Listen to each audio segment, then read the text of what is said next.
Muy buenas, audiencia de puroperiodismo.com desde San José, Costa Rica. Les saluda Edgar Fonseca, editor, en una nueva edición de las que periódicamente tenemos, de las conversaciones e intercambios que periódicamente tenemos con protagonistas, observadores, analistas del acontecer nacional acá en San José, Costa Rica, sobre temas tanto nacionales como internacionales. Conversamos en prácticamente las proximidades de la recta final de la campaña electoral en Costa Rica con las elecciones que se definirán el domingo 1 de febrero, elecciones presidenciales y elecciones legislativas,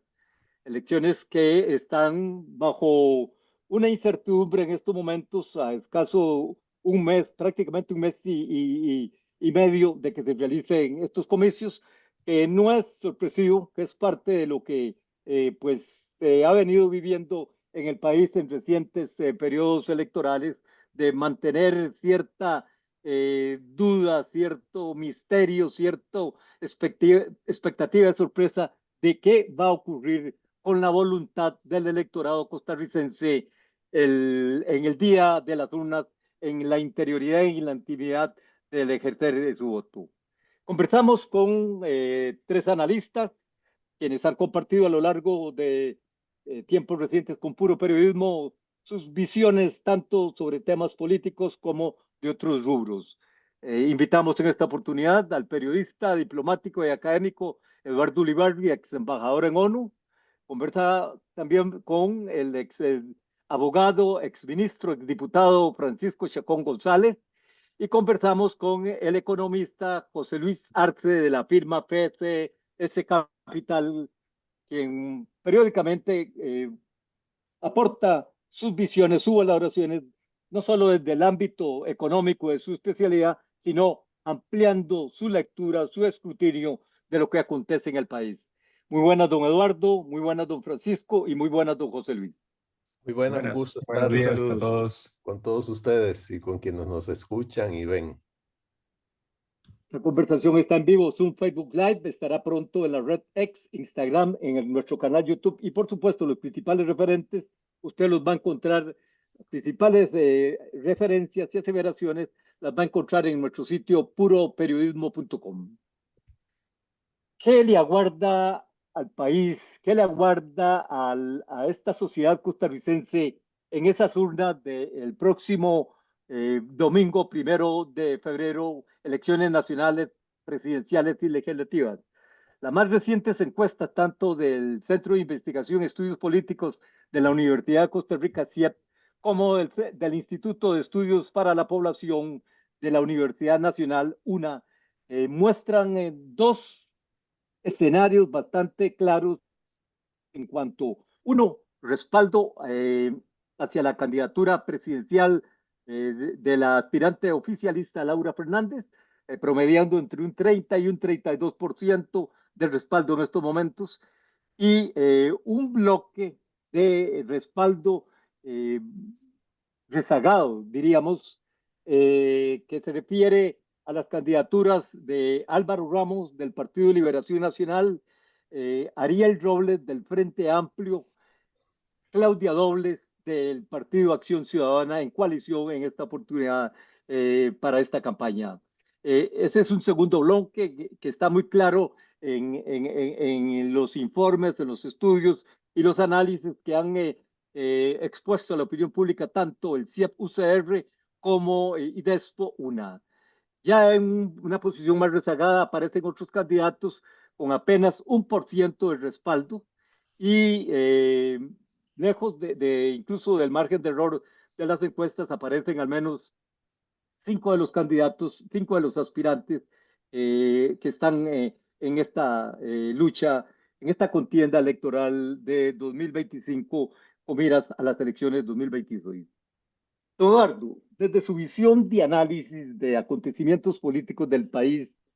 ¿cuáles son al menos tres conclusiones que usted saca en este momento de estos resultados, de lo que podría ser, en poniendo en mira lo que podría ser el resultado final de ese domingo 1 de febrero? Creo, Edgar, que hay sin duda varias conclusiones, pero usted me pide tres y voy a tratar de resumirlas. La primera es que todavía estamos ante un escenario muy fluido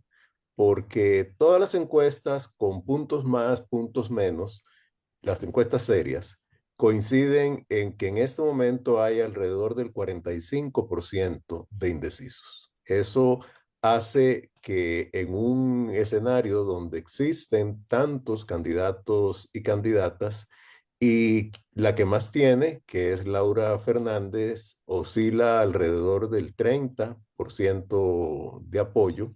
pues cualquier cosa puede ser posible. Entonces, la indecisión marca una gran fluidez y una gran inestabilidad en cuanto a la posible proyección de resultados. El segundo elemento que también muestran estas encuestas es que alrededor de un 60-62% de la población es la que dice que piensa participar en las elecciones. Y eso nos da un margen de abstencionismo posible bastante elevado, que sería consecuente con el que se ha instaurado ya en los últimos procesos electorales en Costa Rica. O sea, la mayor cantidad de candidatos no estimula necesariamente el voto. Y esa es otra conclusión que yo creo que vamos a sacar. Y la tercera es que indudablemente estamos aquí ante como dos conjuntos o tres conjuntos de candidaturas. Una que se ha, digamos, que ha crecido y se ha distanciado del resto, que es la de Laura Fernández, del Partido Pueblo Soberano, que es un partido oficialista. Otro grupo que está constituido por tres o cuatro candidatos según la encuesta. Digamos, los tres que aparecen en todas ellas son don Álvaro Ramos del Partido Liberación Nacional, Claudia Dobles de la Alianza Ciudadana y Ariel Robles del Frente Amplio. Y en alguna de ellas aparece por encima del margen de error Fabricio Alvarado de Nueva República. Entonces creo que hay dos competencias en este momento y esa sería como una tercera conclusión. Una entre estos tres o cuatro candidatos por puntear más y colocarse como la opción más viable ante la candidata oficialista, Laura Fernández, y el otro conjunto, bueno, la otra opción que sería que hay que derrotar a Laura Fernández. Y esto, pues indudablemente pasa en este momento porque haya una segunda ronda y que en esa segunda ronda ya el electorado se defina claramente alrededor de dos polos opuestos y ahí el candidato o la candidata que sea identificado como no gobernista creo que tendría muchas más posibilidades de triunfo. Puroperiodismo.com, en el inicio de esta conversación, de este análisis con Eduardo Ulibarri, Francisco Chacón y José Luis Arces sobre la proximidad de la recta final de la campaña electoral con miras a las elecciones del domingo 1 de febrero en Costa Rica, elecciones presidenciales y es 57 diputados renovación de la Cámara Legislativa. Don Francisco, dentro de su visión de campaña, se ha participado, usted fue parte de gobiernos y usted vivió en carne viva los avatares, las peripecias y esas circunstancias que rodean las rectas finales de campaña. ¿Cuáles son, de acuerdo con estos números que estamos revisando, de estas encuestas, tanto de CIEP-UCR como IDESPO-UNA, eh, proyecciones claves que usted está sacando de lo que está pasando en estas elecciones, en esta campaña? Bueno, muy buenos días y muchos saludos a todos. Eh, Sacar proyecciones en estos momentos me parece un poco osado de qué es lo que va a pasar en enero. Me parece que, como decía Eduardo anteriormente, la incertidumbre y la fluidez que tenemos en esta campaña se une con el hecho de que cada vez es más claro que el electorado costarricense le cuesta poner atención a lo que está sucediendo desde el punto de vista electoral, conocer el escenario y, por supuesto, tomar una decisión al respecto. Yo me temo que en este caso todavía en esta elección la situación todavía va a acentuarse más y no será sino hasta en los últimos días de la campaña, probablemente las 2 últimas semanas de enero, en donde el electorado empiece a ponerle atención a los candidatos y a decidirse. Tomemos en cuenta que cuando tenemos 20 candidatos, y tenemos un sistema en donde los partidos políticos ya no juegan un rol tan importante como jugaban en el pasado. Al electorado le cuesta mucho distinguir quién es quién, qué representa cada uno y y cuál va a ser entonces los elementos que debe tomar en cuenta para tomar una decisión. Pero en términos generales, si yo estuviera en el comando de campaña de Laura Fernández, por supuesto que el objetivo debería ser ver si logran ganar en primera ronda, porque me parece que si ese objetivo no lo logran, la cosa se les complica en esa ronda de abril. El segundo elemento es que si yo estuviera en el comando de campaña de alguno de los otros tres, como bien dice Eduardo, el objetivo debería ser consolidarse como la alternativa que le puede ganar a Laura Fernández en segunda ronda. Y ahí los tres candidatos que están en ese segundo bloque de posibles triunfadores, me parece que tienen sus pros y sus contras. En el caso de Álvaro Ramos, me parece que el alto grado de rechazo juega en su contra, como juega también en contra de Ariel Robles, el primero, por provenir o estar con un partido como Liberación Nacional, que no ha logrado quitarse sus demonios de encima y sigue siendo altamente rechazado por el electorado, justa o injustamente, pero ese es un hecho. En el caso de Ariel me parece que su ideología es algo que el electorado va a continuar rechazando. Y me parece que en el caso de Claudia, que es la que menos rechazo tiene de esos tres,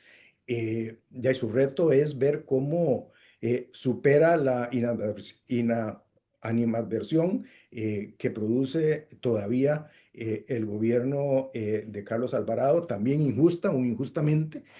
pero eso sería objeto de otro análisis, pero todavía tiene un arrastre grande ese rechazo que por alguna razón le cobran a don Carlos, a pesar de que yo en lo personal creo que lo que le cobran es una factura demasiado alta e injusta. En el caso de los otros, de los pequeñitos que no tienen casi ni un 1%, ya, y el gran reto es cómo darse a conocer en esta recta final para ver si logran llamar la atención y captar el interés de los votantes. Un reto grandísimo, porque entre 20 candidatos eso es difícil. Vienen los debates, habría que ver cuáles son los que van a participar finalmente en esos debates y cuáles opciones tendrían para crecer. Yo no veo, no veo a Fabricio Alvarado creciendo mucho, eh, porque me parece que parte de su electorado se lo ha robado en la candidatura de Laura Fernández, lo cual para la oposición al gobierno no es bueno, porque entre más decrezca Fabricio Alvarado, me parece a mí que más le favorece a Laura Fernández, porque ese es un voto que probablemente se vaya para allá y no para ninguna de los otros candidaturas. En el caso de los otros, a mí me parece que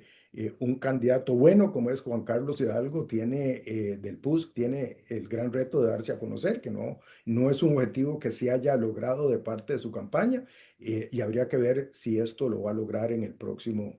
las próximas 4 semanas, porque ya diciembre está prácticamente cerrado, la veda electoral empieza el 14 de diciembre. Por ahí me quedo yo en estos momentos y podemos profundizar y elaborar más después. Incertidumbre, fluidez y volatilidad, quizá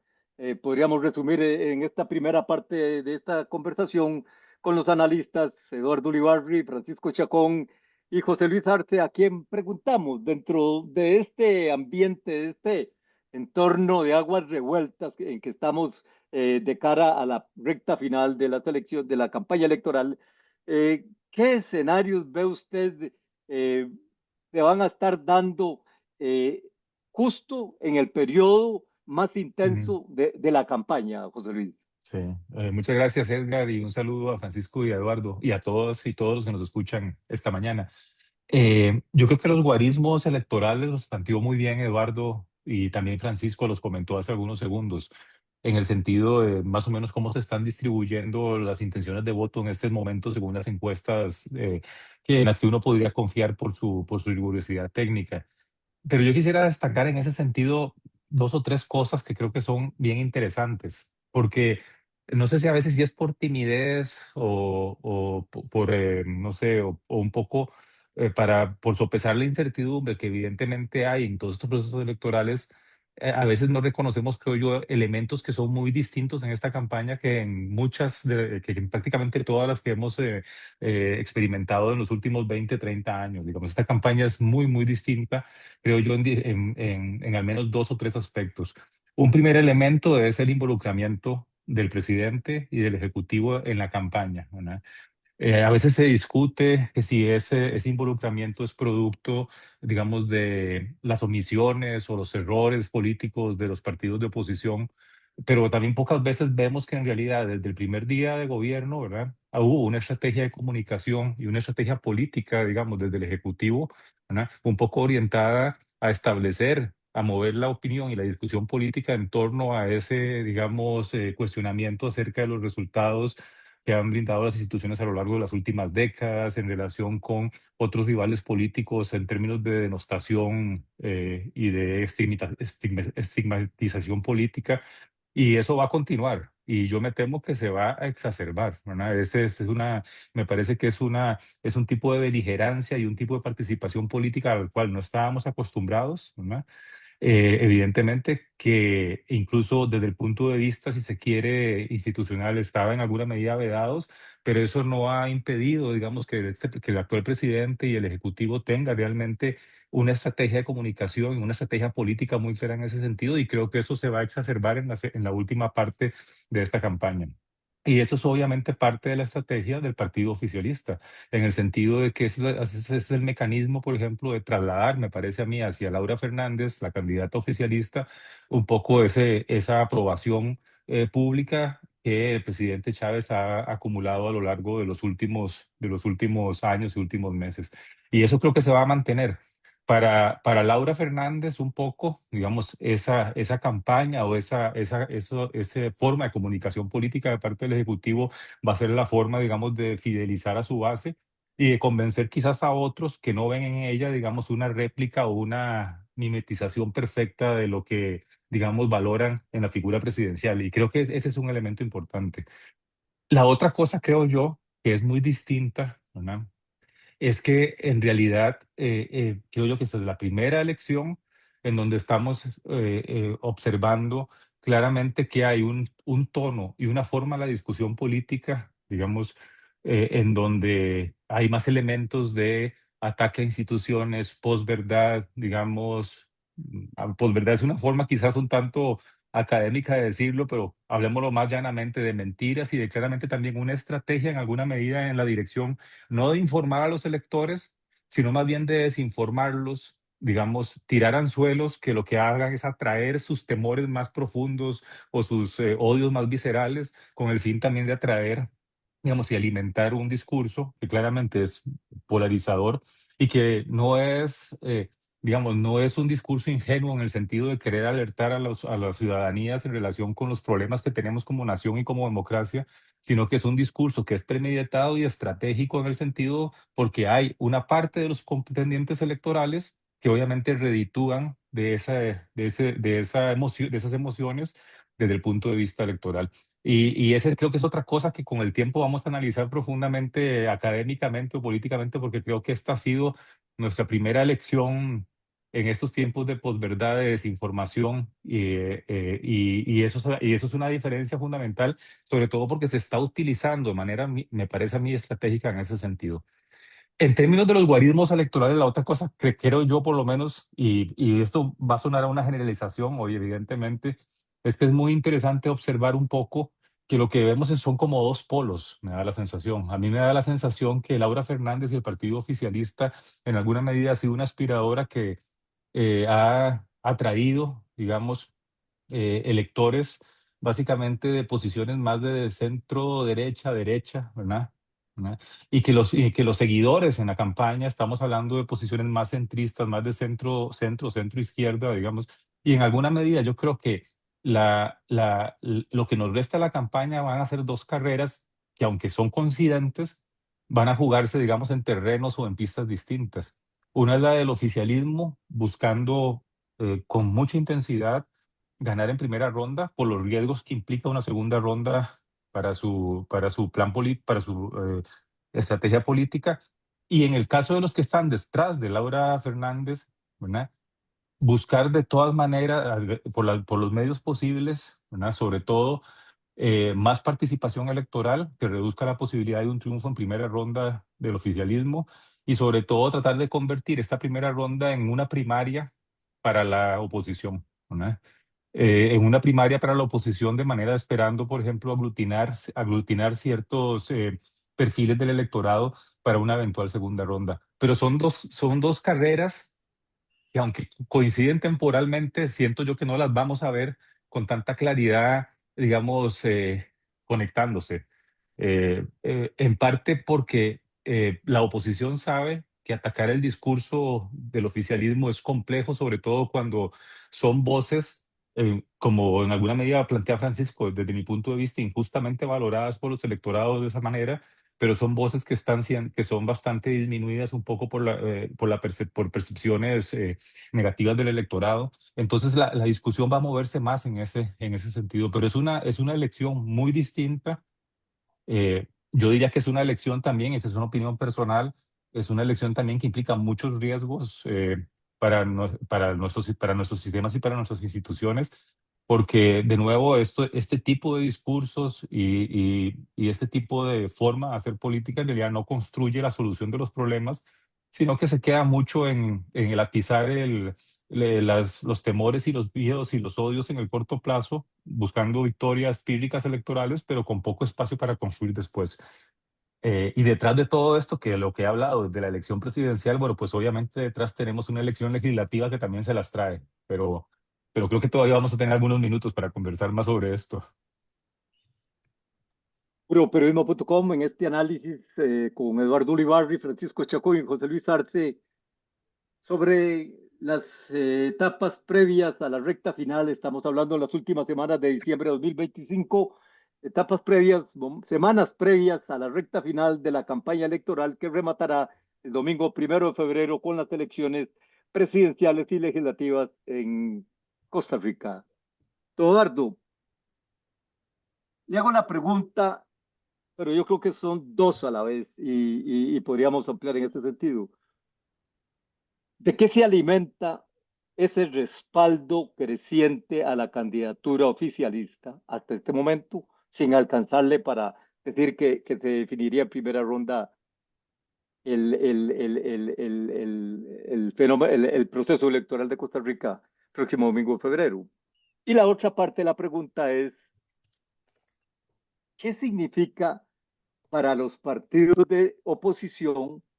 ese respaldo tan limitado que se observa en un segundo bloque hacia partidos como Liberación, como el PUS, como el PAC o como el Frente Amplio? Bueno, sobre lo primero, Edgar, yo diría que la candidatura de Laura Fernández se alimenta fundamentalmente de su identidad o de la capacidad que hasta el momento ha tenido de presentarse como una continuidad del actual gobierno, y no tanto del actual gobierno, sino incluso del actual presidente. Porque si vemos las encuestas, el presidente mantiene un alto grado de popularidad, la persona del presidente, pero la gestión del gobierno tiene menos popularidad y menos aceptación de parte del electorado. Entonces, bueno, ese esfuerzo que ella ha hecho y que el presidente Chávez también ha hecho por tratar de identificarla a ella como una continuidad del presidente, casi que como un apéndice para los próximos 4 años del presidente, junto al anuncio que yo sinceramente dudo que si ella gana se concrete, de nombrarlo ministro de la presidencia y además de gobernar en coordinación con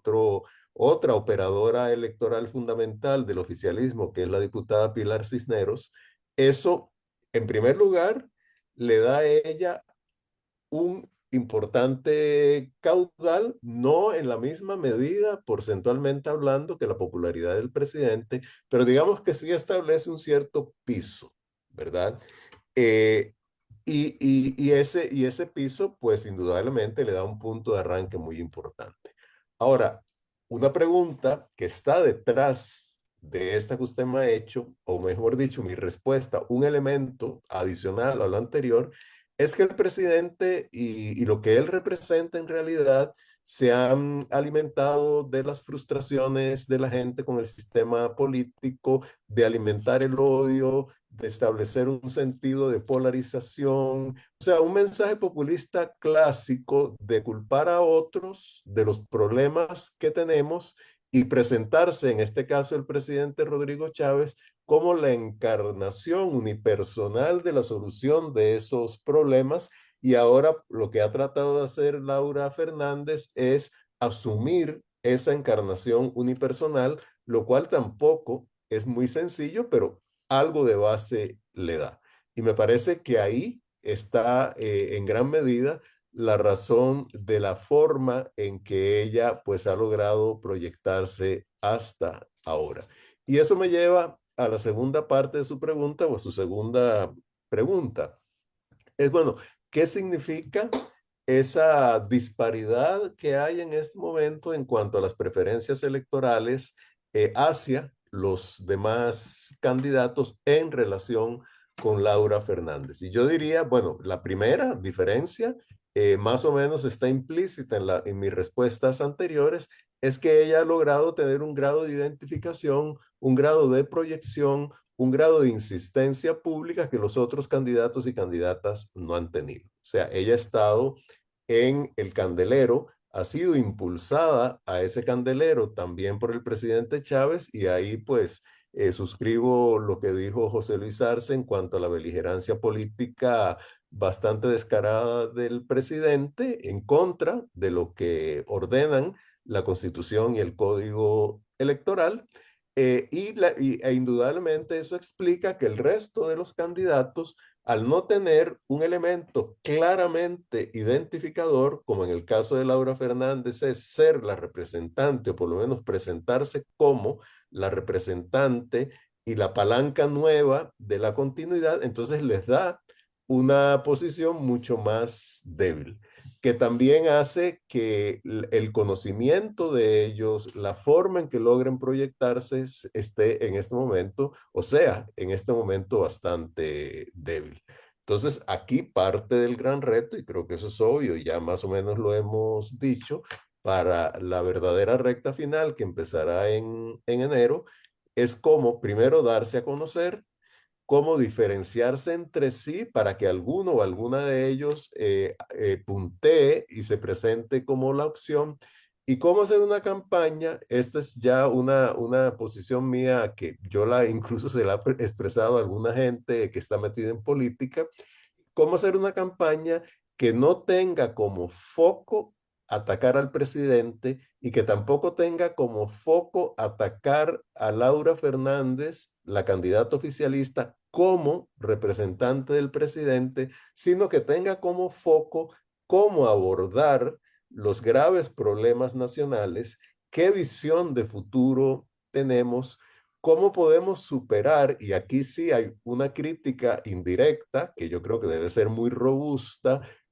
una serie de falencias, de problemas, de agudización de males que afronta el país, y aquí pongo en primer lugar, como la mayoría del electorado, el de la inseguridad, y de esa manera, pues tratar yo de generar respuestas convincentes y además de generar una adhesión no solo racional, que es muy difícil en esta época, sino también emocional para diferenciarme, me estoy poniendo en los zapatos de algún candidato o candidata y lograr asumir un grado de reconocimiento, un grado de apoyo de parte de esa masa de indecisos tan grandes e incluso eventualmente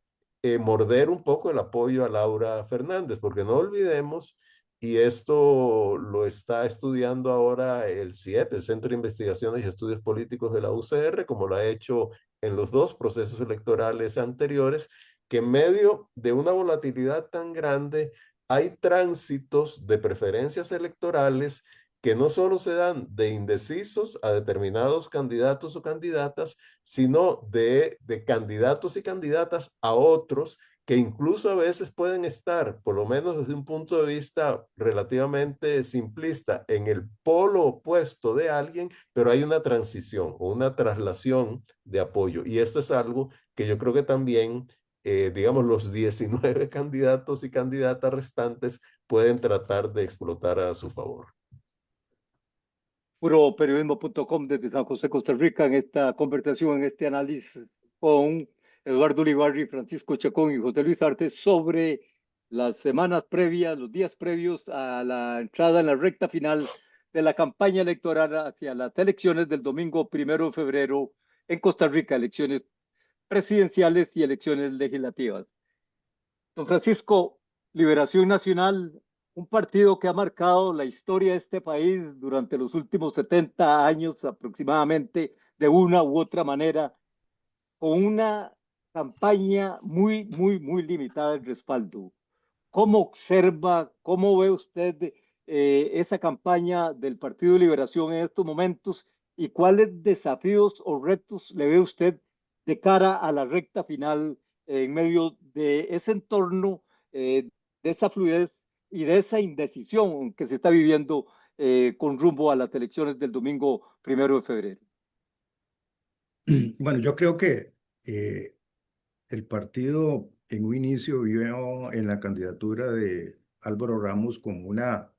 posibilidad de renovar el partido, de limpiarle la cara, de presentar una cara fresca, una cara nueva que de alguna manera llamara la atención del electorado y me parece que principalmente enfocado a atraer los sectores de la juventud y un poco más progresista que se habían alejado tanto del partido.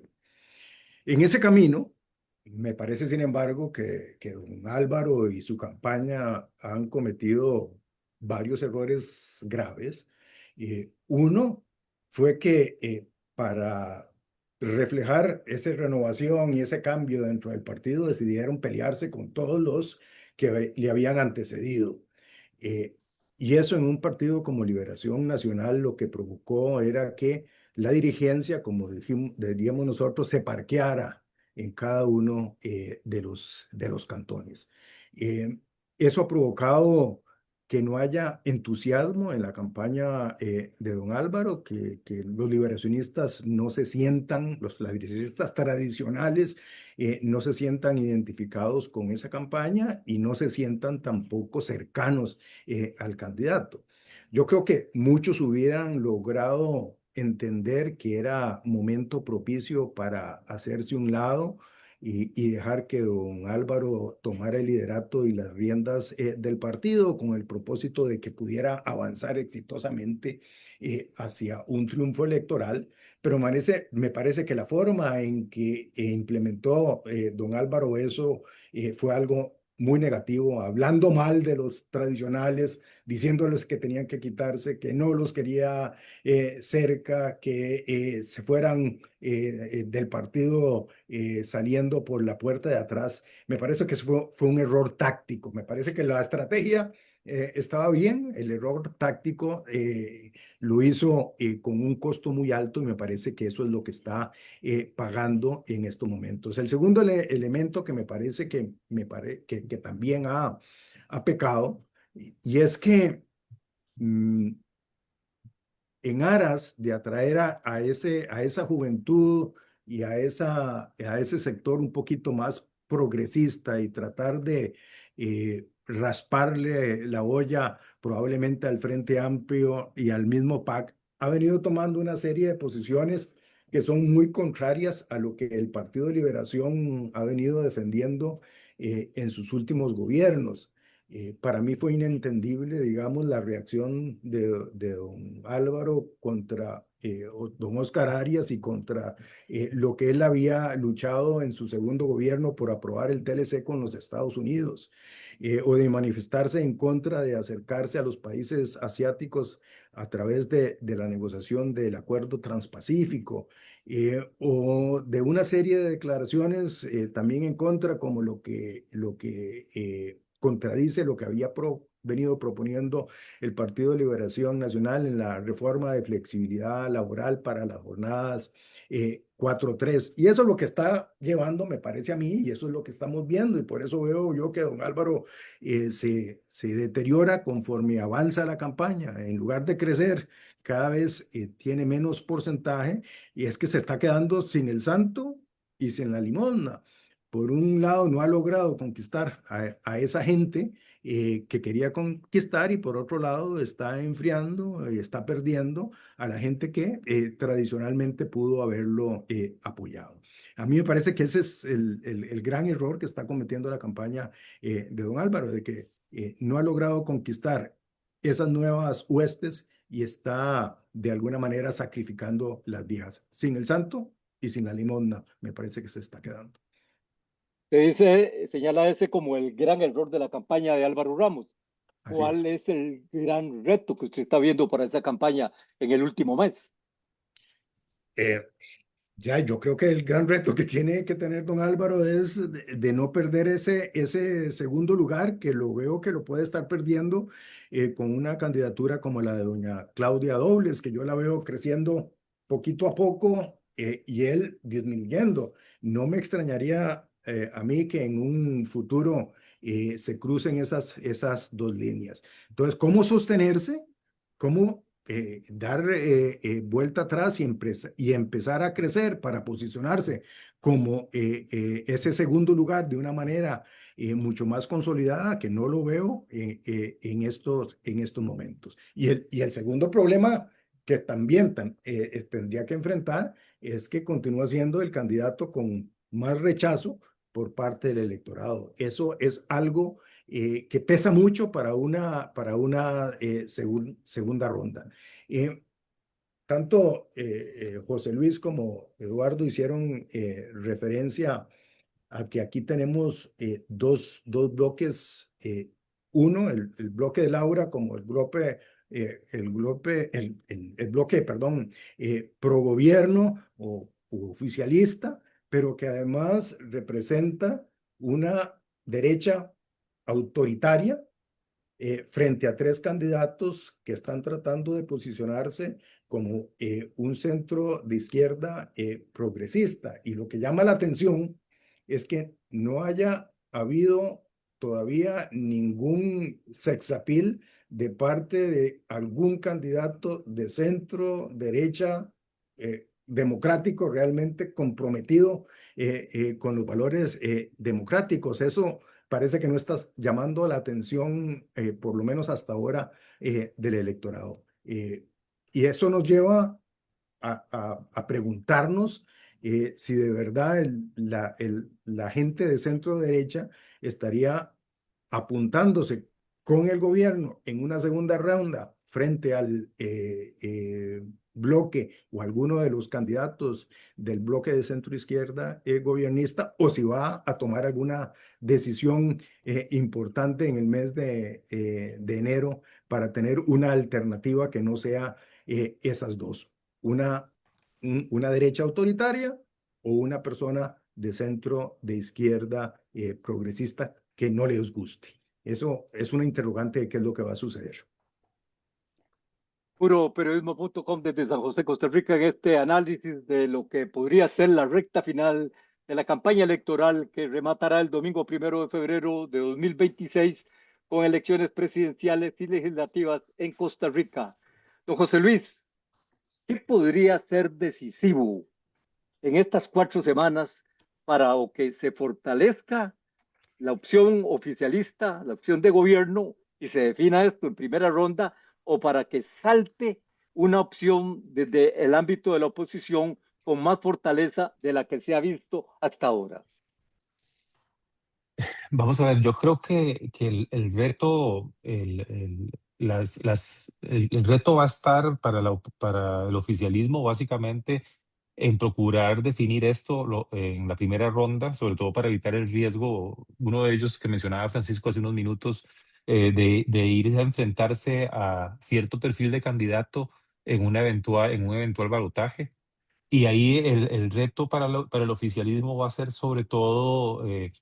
tratar de terminar de recoger, de echar las redes y tratar de capturar a esos electores, digamos, que ven, que, digamos, adhieren a las posiciones que plantea el presidente, a la visión, digamos, de, de política o de forma de hacer política del presidente, ¿no? Y que Laura, la candidata Laura Fernández está procurando obviamente mimetizar para atraer a esos electores. Y creo que en alguna medida esa lucha, esa búsqueda, más que una lucha contra otros, es una tarea casi que individual del oficialismo. Es decir, no veo aquí una confrontación con los otros candidatos, sino que lo que veo es un esfuerzo, digamos, de seguir digamos, por una parte el Ejecutivo remachando su discurso en cada oportunidad que tenga en contra, digamos, por ejemplo, de los partidos más tradicionales o de las instituciones o de las cosas que están, digamos, instaurados en la cabeza de los electores, como que han sido la causa de los problemas, muchos de ellos exagerados, ¿verdad? Justamente con el propósito de atizar más odio y más polarización. Entonces, esa va a ser una vía. Para los partidos que están en la oposición, yo creo que la situación es sumamente compleja, ¿verdad? Es sumamente compleja porque a esas alturas de la carrera electoral es difícil pensar en que alguno de ellos vaya a alcanzar vaya a ser una competencia, digamos, en los números con el oficialismo. Ahí la clave va a ser una campaña, me parece a mí, orientada a propiciar participación para reducir las posibilidades de un triunfo en primera ronda del oficialismo y procurar ser la segunda minoría, digamos. Y ahí la clave probablemente más que enfrentar a Laura Fernández y al presidente, que de hecho es difícil de enfrentarlo por lo apelativo, por lo llamativo del discurso presidencial y sobre todo porque son voces desacreditadas en la visión de los electores por este discurso maniqueo y polarizante. Entonces va a ser un tema más bien de diferenciarse entre ellos y eventualmente plantearse como una alternativa como lo que planteaba Francisco, una alternativa más centrista, menos extremista y probablemente más llamativa para electores más, digamos, menos extremos o más pausados, por decirlo de alguna manera. Creo que esa va a ser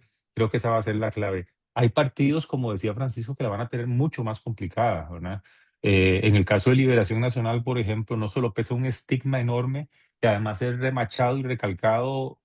al infinito, digamos, y a la eternidad por otros partidos, por otras opciones electorales, incluyendo obviamente el discurso presidencial y del oficialismo. Y también hay una cosa interesante.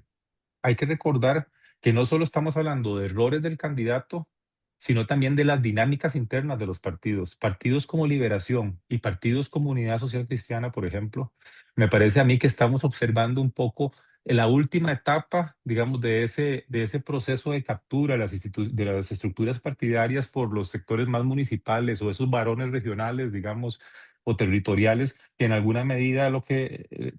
que explotaban era de la posibilidad no tanto de ganar la elección presidencial, sino de obtener espacios presupuestarios, por ejemplo, en eventuales gobiernos de oposición o de alcanzar opciones de ir ascendiendo, por ejemplo, hacia opciones legislativas en elecciones anteriores. Al reducirse el atractivo electoral de estos dos partidos, de Unidad y de Liberación,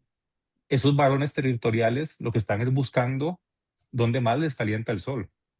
Y donde más les calienta el sol es justamente en el oficialismo en este momento. Y por eso estamos viendo migración, me parece a mí, de alcaldes, de liderazgos territoriales, de candidatos, a eventuales candidatos legislativos que se están moviendo, esos partidos tradicionales que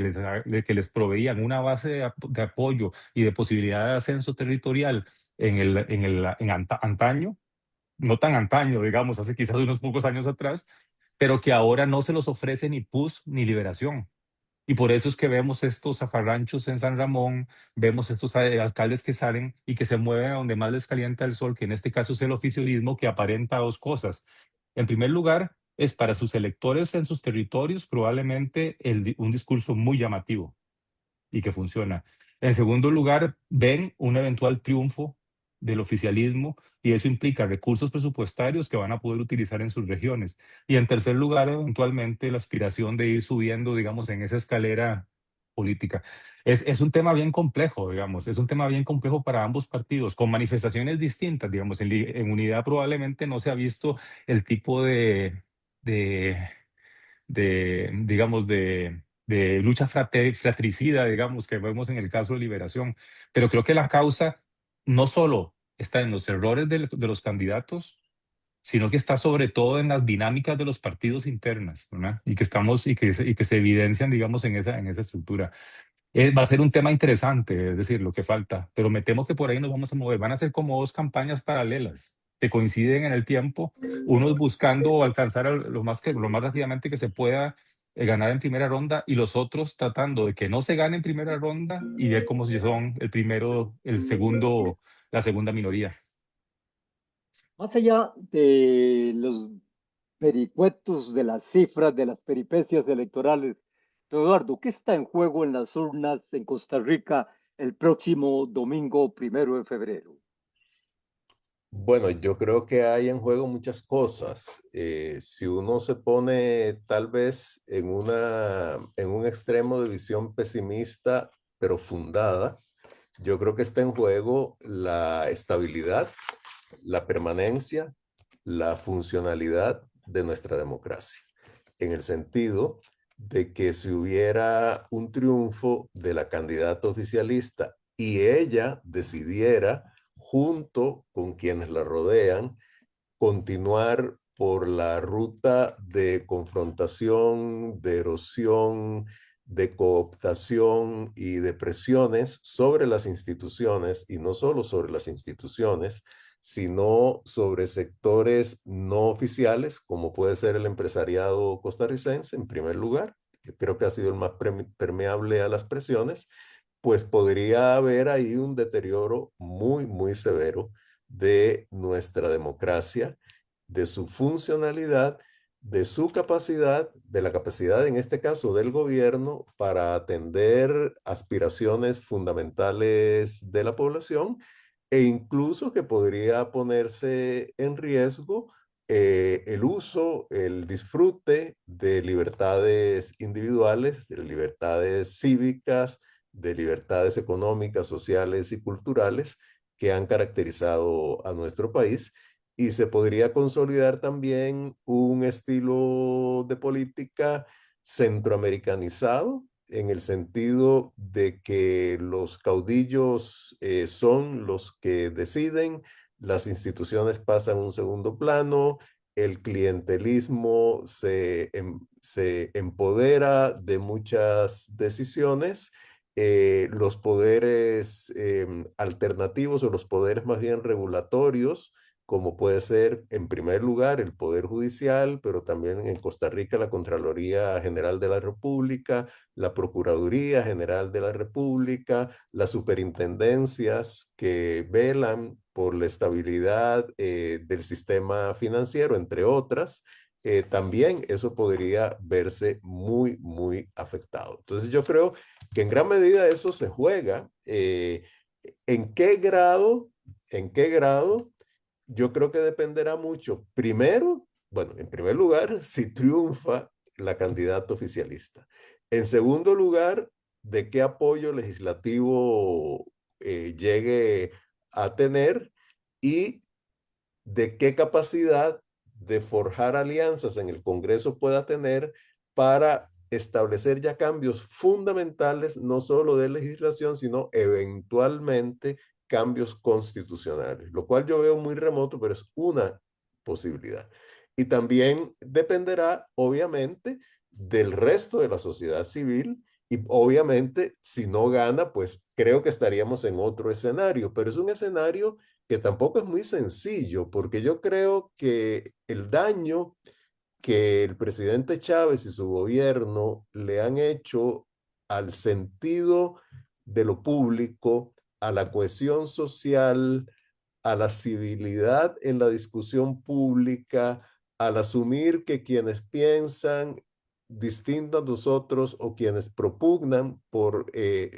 prioridades distintas a las nuestras, no son unos enemigos sinvergüenzas, sino que son simplemente adversarios, eso ya ha calado mucho. Y quien quiera que llegue al gobierno tendrá, por un lado, incluso Laura Fernández, si es que ganara, tendrá por un lado que ver cómo repara todos los daños que se han hecho en estos 4 años, que muchos de ellos no han pasado plenamente la factura. Es una factura que le va a tocar asumir plenamente al próximo gobierno. Y en segundo lugar, cómo tratar de devolver al país a una capacidad de interlocución entre sus principales actores, no solo políticos, sino también sociales, culturales, académicos, empresariales, comunitarios, para poder abordar de una manera integral, de una manera coordinada y por ende eficaz los grandes problemas del país y además los grandes problemas que Costa Rica enfrenta porque nos vienen de fuera. Y yo creo que ahí es todo eso, creo que es lo que se está jugando en este proceso electoral. Don Francisco, no son unas elecciones más en la historia del país. No, para nada. Yo creo que son las elecciones más importantes de la historia reciente de Costa Rica. Y yo sí creo que el resultado va a determinar el rumbo que va a tener el país en los próximos años. Y también coincido con Eduardo de que está en juego nuestro sistema democrático. Eh, el daño que se ha hecho hasta ahora es grande, pero podría ser todavía peor si esto llega a consolidarse. El hecho de que lleguen a tomarse el control, que es lo que se pretende, porque abiertamente lo han dicho de todas las instancias de poder en el país, es muy preocupante el que un partido o un grupo controle el poder ejecutivo, controle la Asamblea Legislativa, cuya pretensión es tener hasta 40 diputados, cosa que yo también veo muy difícil que se vaya a lograr, pero esa es la pretensión, y pretender tener el control de la Asamblea Legislativa para que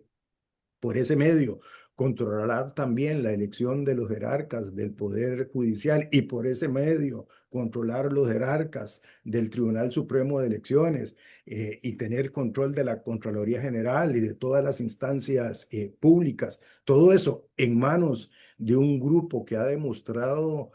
tener poca deferencia por los valores democráticos y que por el contrario han estado dispuestos a utilizar el poder para usar de él de una manera autoritaria y que provoca realmente temor de hacia dónde nos quieren llevar. Eso es lo que está en juego en las próximas elecciones. Por eso yo sí creo que más allá de las preferencias que cada uno de nosotros podamos tener en cuanto a uno u otro candidato y en cuanto a las propuestas de esos candidatos, tenemos que tener conciencia de aquí, básicamente estamos en una elección en donde lo que estamos decidiendo es volver a lo fundamental, volver a lo básico. eh, y más allá de esas diferencias ideológicas o de preferencias partidarias, tener muy claro que lo que está en juego es nuestra convivencia democrática de una manera civilizada, en donde muchos pensamos diferente y pensar diferente no es malo, que las tomas de decisiones no puede ser de una manera vertical desde arriba, sin discutir, sin convencer, sin tomar en cuenta la opinión de los que piensan diferente, porque eso es la convivencia en última instancia democrática. Cómo resolvemos los problemas y las diferencias que tenemos en la sociedad de una manera civilizada, a través de los acuerdos, a través de la toma de decisiones, a través del convencimiento, a través de la concertación, del diálogo, de la negociación, de llegar a consensos en la medida de lo posible, o si lo que vamos a querer es alguien que tome desde arriba una decisión vertical, arrasando de camino todo lo que se le ponga por delante. Así que yo, desde mi punto de vista, yo espero poder votar por un candidato que, aunque no sea el 100% de mi preferencia, pueda compartir conmigo estos valores democráticos y puedan desechar de una vez por todas el peligro que tenemos para el futuro de la democracia costarricense. Don José Luis, ya en el cierre de este conversatorio que hemos tenido, ¿a las puertas de qué estamos en esta campaña que remata el domingo 1 de febrero 2026? Yo, al igual que Eduardo y Francisco, creo que estamos a las puertas, digamos, del proceso electoral probablemente más importante de los últimos 50, quizás más años, ¿no? Porque aquí nos estamos jugando, digamos, en alguna medida el enfrentar ese peligro autoritario, pues esa percepción errada por demás, por ejemplo, que los problemas de nuestras democracias se resuelven con un verticalismo absoluto, ¿no? Eh, eso no, yo creo que eso no lo estamos jugando. Siento que hemos sido quizás un poco ingenuos a lo largo de los últimos años y también dando quizás demasiado el beneficio de la duda en relación con si esto no es más que una pose o una posición escenográfica con objetivos políticos, pero creo que hay mucha evidencia en relación en que esto es algo orquestado, que es una forma de entender la forma de organizar nuestras sociedades y que eso es claramente en contra de los principios democráticos y sobre todo el bienestar de las personas. Digamos, los populismos autocráticos, las sociedades que son dirigidas de esa manera no progresan en el largo plazo y siguen siendo las democracias vibrantes, con Don procesos Eduardo, electorales en donde haya respeto y que además haya, sobre todo, con pesos y contrapesos, la clave para el crecimiento en ese sentido, y creo que estamos en esa discusión. Y además, en medio de este gran problema, de esta gran discusión política que tenemos internamente y que tenemos que resolver, además los problemas habituales y de siempre siguen estando ahí, aparecen nuevos. Tenemos problemas de equidad, tenemos problemas de competitividad, tenemos problemas de inclusión y más bien hemos estado retrocediendo en políticas públicas que son claves, digamos, no solo para el crecimiento económico, sino también para el bienestar de las personas y esa factura también nos va a llegar en algún momento. Y lo más, creo yo, paradójico y triste es que justamente esas cosas que tenemos que hacer no requieren de alguien que dicte una orden desde lo alto hacia lo bajo de forma vertical. Requieren más bien de discusión democrática. Requiere de pesos y contrapesos y requiere sobre todo de que entendamos una cosa, que el momento democrático no es solo ir a votar y pensar que aniquilando al otro se obtiene el poder. El momento democrático es mucho más amplio y es más bien cuando nos sentamos entre todos nosotros, incluso los que hayan perdido o con los que hayan perdido, a tratar de encontrar acuerdos para impulsar cosas que solos no se pueden hacer a menos que caigamos en esa tentación y ese espejismo autoritario. Y yo creo que eso es lo que nos estamos jugando. Y sé que esto es duro, al igual que lo ha dicho Eduardo y lo ha dicho Francisco, pero hay momentos, creo yo, en que tenemos que decir las cosas directamente y entender lo que estamos, y creo que este es uno de esos. don Eduardo, don Francisco, don José Luis, muchísimas gracias por haber compartido este análisis, este intercambio desde puroperiodismo.com. Si alguno de ustedes tiene algún punto final, algún punto adicional, pues a la orden, y no estaríamos dando ya por concluida la transmisión. Bueno, yo solo diría que quienes nos están viendo, escuchando y se mantienen indecisos, pues que se decidan a votar Ujú. por quienes prefieran, pero que voten. Así es. Así es. Sí, yo, Sa- yo apoyaría también eso. Sabiendo que nada está escrito todavía, hay mucho todavía, Exactamente. Sí. muchas páginas todavía que escribir en este libro de la elección del 2026. Y yo invitaría además, más que a orientar el voto en una dirección, a que como sociedad, como comunidad democrática, le cuestionemos a las personas, le demos información a las personas y digamos, alimentemos esa inquietud por conocer qué es lo que se propone, cuáles son los problemas y qué es lo que se está diciendo y con qué tono y sobre todo con qué etos se está diciendo, es decir, con qué espíritu de construcción o destrucción se está diciendo, sea porque el que vaya, que le quiera votar, pensar en las intenciones detrás de los mensajes y de lo que se está proponiendo, porque creo yo que en este caso es de intenciones de lo que va este juego, sobre todo si queremos rescatar los espacios de construcción colectiva y conjunta. Don Eduardo, don Francisco, don José Luis, muchísimas gracias por haber compartido este conversatorio desde puroperiodismo.com. De antemano les deseo a ustedes tres y sus familias muy feliz Navidad, muy feliz Año Nuevo, muy feliz año 2026 Igualmente. Igualmente. Igual. y a toda la audiencia de Puro Periodismo. Continuamos en estos intercambios desde ya confirmado conversatorio con al menos cuatro de los candidatos presidenciales en boga para el próximo jueves 8 de enero, 11 de la mañana, acá desde puroperiodismo.com. Álvaro Ramos, Juan Carlos Hidalgo,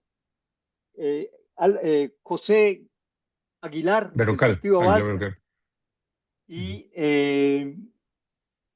un cuarto candidato que tenemos en confirmación para ese conversatorio, Eli Faisal, dentro de lo que podría ser un análisis con ellos de esta ya real recta final que arranca en enero próximo, en la primera semana de enero. Este conversatorio ha estado en vivo, Zoom, Facebook Live, desde puroperiodismo.com. Pronto estará en X, YouTube, Instagram, y los principales referentes los tendrá ustedes en puroperiodismo.com. Desde San José, Costa Rica, les saludó Edgar Fonseca, editor. Nos vemos en una próxima oportunidad. Muchas gracias. Hasta luego, muchas Hasta gracias. luego, buenas Hasta tardes. luego. Hasta luego.